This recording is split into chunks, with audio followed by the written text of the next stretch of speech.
Ce-ar fi dacă piramidele Egiptului nu au fost construite de egipteni? Ce-ar fi dacă aceste monumente uriașe existau deja atunci când primele dinastii au apărut? Astăzi vom analiza o ipoteză controversată, dar susținută de indicii reale.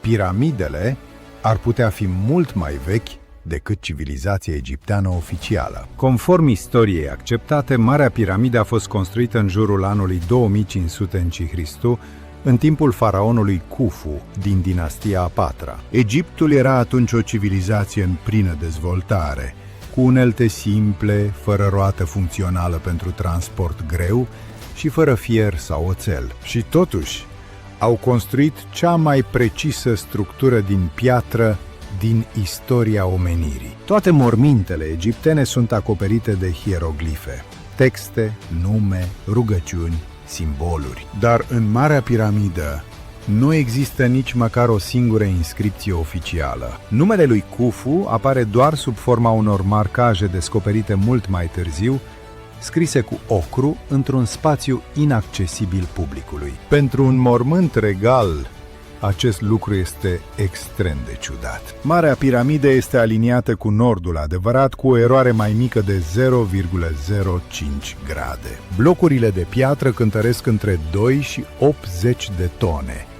iar unele îmbinări sunt atât de precise încât nu poți introduce o lamă de ras între ele. Această precizie nu a mai fost atinsă decât în epoca modernă cu tehnologie industrială. Cum a fost posibil acum 4500 de ani? Piramidele nu sunt orientate la întâmplare.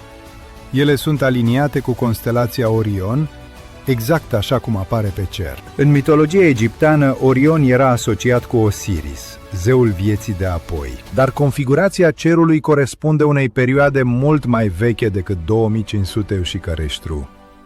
Unii cercetători indică aproximativ 10.500 Eușicăreștru, o perioadă în care Egiptul oficial nu exista. Sfinxul de la Giza prezintă urme clare de eroziune verticală, nu de vânt, nu de nisip, ci de apă. Problema este că astfel de ploi abundente nu au mai existat în Egipt de peste 8.000 de ani. Ultima perioadă ploioasă majoră a fost la finalul ultimei ere glaciare. Asta ar însemna că Sfinxul și poate întregul complex de la Giza este mult mai vechi decât se crede. Pentru a construi Marea Piramidă în 20 de ani, ar fi fost necesar să fie plasat un bloc de piatră la fiecare 2-3 minute, zi și noapte, fără măcarale, fără scripeți metalici, fără tehnologie avansată. Este o performanță logistică care ridică mari semne de întrebare. O ipoteză alternativă spune că egiptenii nu au construit piramidele,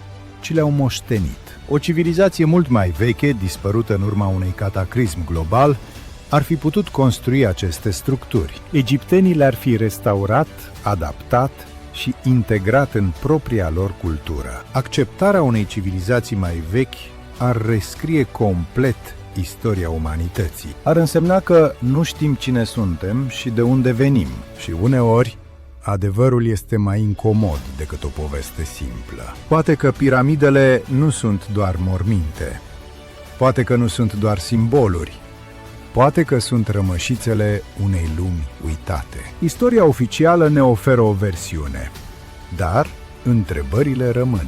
Dacă vrei să explorăm mai departe acest mister, abonează-te și vezi celelalte videouri de pe canal.